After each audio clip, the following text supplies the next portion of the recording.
नमस्कार, सुप्रभात। स्वागत सबरंग कार्यक्रम में आप सभी प्यारे प्यारे दर्शकों का। मित्रों, दो प्रकार के संसार हैं, एक बाह्य संसार और एक भीतरी अर्थात आंतरिक संसार।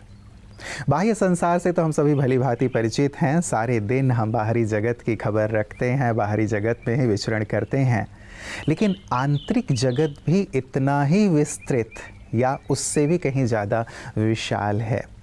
और एक बहुत ही गहन बात यह है मित्रों कि आंतरिक जगत हमारे बाह्य जगत को प्रभावित करता है। यदि अंदर हम बहुत ही सुंदर हैं, शांत हैं, शक्तिशाली हैं, अपने विचारों में उत्कृष्ट हैं, श्रेष्ठ हैं, विज़न हमारा क्लियर है, तो बाह्य जगत में उतने ही हम सुखी, शांत और प्रभावशाली पाए जाते हैं। और यही कारण है कि अंतर जगत की ओर चलने के लिए हमारे महापुरुष या हमारे पूर्वज हमेशा ही हमें प्रेरित करते रहे हैं कि अपने अंदर झांको।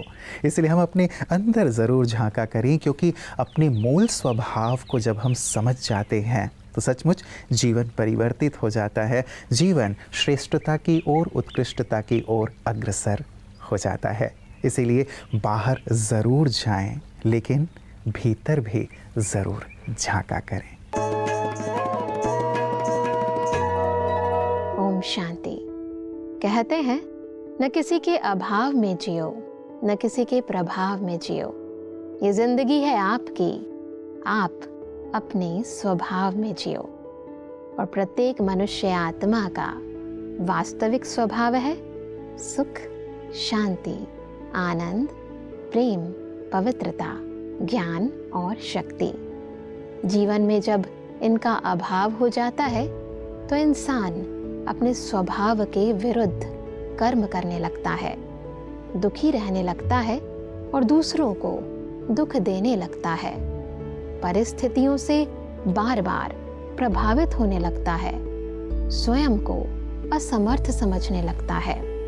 तो दिन में बार बार स्वयं को अपने मूल स्वभाव की स्मृति दिलाएं और सर्व प्राप्तियों के स्रोत परमपिता परमात्मा को याद कर अपने प्रत्येक अभाव को दूर करते जाएं। ओम शांति।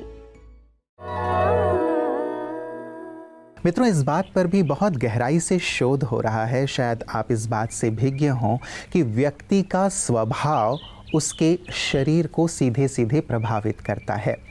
यदि उसके स्वभाव में नकारात्मकता है, यदि वो ईर्ष्या भाव रखता है, घृणा भाव रखता है, बदले की भावना रखता है या अन्य भावों में रहता है जो नकारात्मक हैं, तो ये नकारात्मक भाव उसके शरीर में बहुत सारी बीमारियों को आमंत्रित करते हैं। और यदि वो अच्छे भाव में रहता है, शुभ भाव में रहता है, तो हमेशा ही स्वस्थ रहता है। आप हमारे पूर्वजों को भी देखते होंगे कितनी लंबी आयु जीते थे, और उनके जीवन को यदि आप देखें तो वो अपने आप में मस्त रहा करते थे, अपने कार्यों में मस्त रहते थे और सबको देने वाले थे, सबके लिए अच्छी भावना रखने वाले थे। इस गहन बात पर भी हम ज़रूर गहराई से विचार करें मित्रों, क्योंकि इस बात पर भी शोध हो रहे हैं और संपूर्ण सत्य भी हैं। तो हम अपने स्वभाव को सुंदर बनाने के संकल्प के साथ आइए चलते हैं आपकी सेहत आपके हाथ की ओर। ओम शांति। आज के एपिसोड में हम देखेंगे कोलेस्ट्रॉल, जो कि शरीर का एक एसेंशियल सब्सटेंस है जो जरूरी है। कई तरह के हार्मोन कोलेस्ट्रॉल बनाता है और हार्मोन हमें प्रोटेक्ट करते हैं। कोलेस्ट्रॉल अच्छा भी रहता है, कोलेस्ट्रॉल बैड भी रहता है। Good cholesterol and bad cholesterol. Bad cholesterol कई तरह के प्रॉब्लम पैदा करता है, बीमारियां पैदा करता है। गुड कोलेस्ट्रॉल जो कि एचडीएल कहलाता है, वो हमें प्रोटेक्ट करता है। अब इसमें कई फैक्टर रहते हैं, हमारी डाइट के फैक्टर रहते हैं, हमारा लीवर भी कोलेस्ट्रॉल को सिंथेसिस करता है, 2/3 कोलेस्ट्रॉल। हम कैसे इसको ठीक रखें, बैलेंस में रखें। डाइट का रोल इम्पॉर्टेंट है, एक्सरसाइज का रोल इम्पॉर्टेंट है, और जो साइकोलॉजिकल फैक्टर है इसमें आता है क्लॉगिंग। क्लॉगिंग का अर्थ होता है खुशी को हम दबा रहे हैं, जो खुशी जॉय हमें चाहिए हम उसकी लेवल को कम करते जा रहे हैं। दूसरा, अपने को अनसेफ फील कर रहे हैं। तो ठीक करना है तो हमें सब फैक्टर करने पड़ेंगे, हर लेवल पे काम करना पड़ेगा।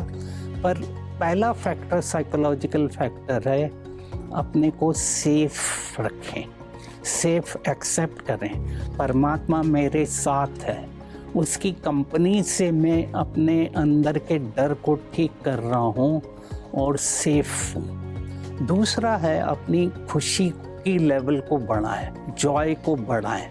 जितना खुशी की लेवल बढ़ेगी तो लीवर का सिंथेसिस भी अच्छा होगा और उसका मैन्युफैक्चर भी अच्छा होगा।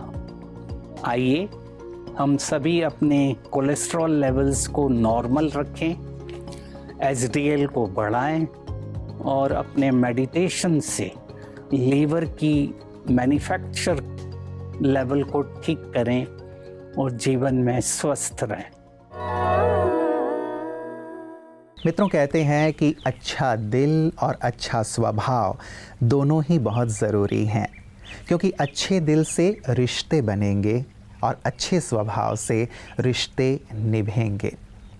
रिश्ते बना लेना कोई बड़ी बात नहीं है, लेकिन रिश्तों को निभाना अपने अच्छे स्वभाव, अच्छे व्यवहार से, वो बहुत ज़रूरी है। क्योंकि यदि स्वभाव अच्छा नहीं होता, कटु होता है, क्रोधी होता है, तो आप जानते हैं कि रिश्ते किस प्रकार से बिखर जाते हैं। इसीलिए हम रिश्ते बनाएं भी और निभाएं भी अच्छे दिल और अच्छे स्वभाव से। और यही प्रेरणा हमारे विशिष्ट जन भी हमें प्रतिदिन देते हैं कि कैसे सफलता के लिए अच्छे स्वभाव का होना, अच्छे दिल का होना, जीवन में आध्यात्म का होना ज़रूरी है। स्वामी जी, आप आए हैं, मैं आपसे दर्शकों के लिए बहुत बेसिक क्वेश्चन पहले तो पूछना चाहूँगी, क्योंकि इसमें बहुत कन्फ्यूजन रहती है। धर्म और आध्यात्म, क्या डिफरेंस है दोनों? आज विश्व में जो बहुत कन्फ्यूजन है वो इसी बात पे है, और उसका जवाब बहुत सरल है। धर्म सीढ़ी है, अध्यात्म छत है। हमें छत पे पहुंचना है। हम सीढ़ी को ही जकड़ पकड़ के रहेंगे, छत पे कभी भी नहीं पहुंच सकेंगे। लेकिन ये भी सच है, छत पे पहुंचने के लिए सीढ़ी जरूर है। तो दोनों का होना जरूरी है, लेकिन कौन सी चीज को कब स्वीकारना और कौन से स्तर से कब ऊपर उठना, इसमें समाज में आज बहुत ही अज्ञान है। सारे समाज में, सारे विश्व में, सारे धर्म में, सारे पंथ में। और उसी की वजह से जो आज हम देख रहे हैं, ये जो माहौल बना है, धर्म की व्याख्या गलत की गई और अध्यात्म के प्रति अति अज्ञान व्यक्त किया गया। मैं सारे दर्शकों को कहना चाहूंगा, एलिवेट योरसेल्फ, एलिवेट योरसेल्फ। इसीलिए कमल का प्रतीक जो है वो जमीन तत्व से आकाश तत्व की ओर जाता है। तो अध्यात्म का जो अनुभव है वो धर्म के बाद के ऊपर की अवस्था है। धर्म का जो एक बाहर का आवरण है, कवर है, वो जैसे निकल जाएगा तो आपको पता चलेगा अब हमें क्रियाकर्म कांड के आडंबर की जरूरत ही महसूस नहीं करेंगे। तो अध्यात्म का अर्थ कितना सादा सरल है। आदि अधिक आत्मा, आदि यानी मूल, दी ओरिजिनल। जैसे हम आदि शंकराचार्य कहते, आदि अधिक आत्मा अध्यात्म, यानी आदि आत्मा के बारे में जानना। ये जो शास्त्र है, ये जो तंत्र है, ये जो क्रियाएं हैं, जो शारीर अवस्था में नहीं है, आत्मिक अवस्था में, उसका नाम है अध्यात्म। फिर यहाँ धर्म ग्रंथों की आवश्यकता नहीं है, क्रियाकर्म कांड की आवश्यकता नहीं है, और मैं एक कदम आगे जाके कहूंगा, पारंपरिक गुरुओं की भी आवश्यकता नहीं है। मित्रों, किसी ने बहुत सुंदर सी बात कही है कि ना किसी के अभाव में जियो, ना किसी के प्रभाव में जियो। जिंदगी आपकी है, आप अपने मूल स्वभाव में जियो। बहुत ही गहन सी बात है। पंक्तियाँ भले छोटी हैं, लेकिन इसका भाव बहुत गहन है, क्योंकि ज़्यादातर हम अपनी ज़िंदगी में या तो अभाव का रोना रोते रहते हैं, या फिर किसी के प्रभाव में जीते रहते हैं, उनकी बातें, उनका जीवन हमें प्रभावित करता रहता है, चाहे वह अच्छी हैं या बुरी हैं। अच्छी हैं तो अच्छी बात है, लेकिन ज़्यादातर बुरे प्रभाव हम पर पड़ते रहते हैं लोगों के, और हम अपने जीवन में कहीं भटक से जाते हैं। इसीलिए आध्यात्म ये कहता है, अपने मूल स्वभाव में जियो। आपका मूल स्वभाव शांति है, प्रेम है, खुशी है, आनंद है और ईश्वर से सामीप्य है। और ये कैसे सहज हो सकता है जीवन में, वही कला ब्रह्मा कुमारियाँ सभी को सिखा रही हैं। आइए देखें पीस न्यूज़ हाइलाइट्स में। महाराष्ट्र के नागपुर में स्थित ब्रह्मा कुमारीज विश्व शांति सरोवर में भारत भूमि को नशा मुक्त बनाने के लिए भारत सरकार के सामाजिक न्याय व अधिकारिता मंत्रालय और ब्रह्मा कुमारीज द्वारा चलाया जा रहा नशा मुक्त भारत अभियान का विदर्भ स्तरीय लॉन्चिंग कार्यक्रम संपन्न हुआ। कार्यक्रम में national coordinator BK doctor Sachin परब मुख्य वक्ता के रूप में उपस्थित रहे। उन्होंने अपने वक्तव्य में कहा कि यदि हमने नशा मुक्ति अभियान पर काम नहीं किया तो भारत के सभी राज्यों की स्थिति बिगड़ सकती है। कार्यक्रम में प्रश्न उत्तर का सत्र भी रखा गया। कार्यक्रम का लाभ लेने के लिए सैकड़ों भाई बहनों ने अपनी उपस्थिति दी। कार्यक्रम के अंत में मंचासीन एवं उपस्थित सभी भाई बहनों ने आजीवन नशा मुक्त रहने की शपथ भी ली। तो मित्रों, आज बहुत गहराई से इस पर चिंतन ज़रूर कीजिएगा कि मेरा मूल स्वभाव क्या है। मूल स्वभाव अर्थात आत्मा का स्वभाव, जिसमें दया है, करुणा है, प्रेम है, आनंद है और सबके लिए कल्याण का भाव है। यदि इस स्वभाव में हम रहेंगे तो कितना लोगों के दिलों में उतर जाएंगे, लोकप्रिय बन जाएंगे, लोग दिल से हमें याद करेंगे, हमारे रहते भी और हमारे जाने के बाद भी। तो कहते हैं ना कि कोई अपने स्वभाव से किसी के दिल में उतर जाता है और कोई अपने स्वभाव से किसी के दिल से उतर जाता है।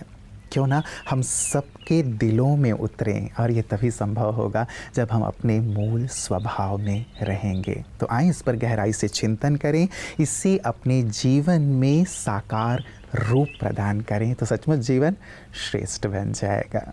अपना ख्याल रखिएगा। कल पुनः इसी वक्त सुंदर बातों के साथ आपसे पुनः मुलाकात होगी। नमस्कार। ओम शांति।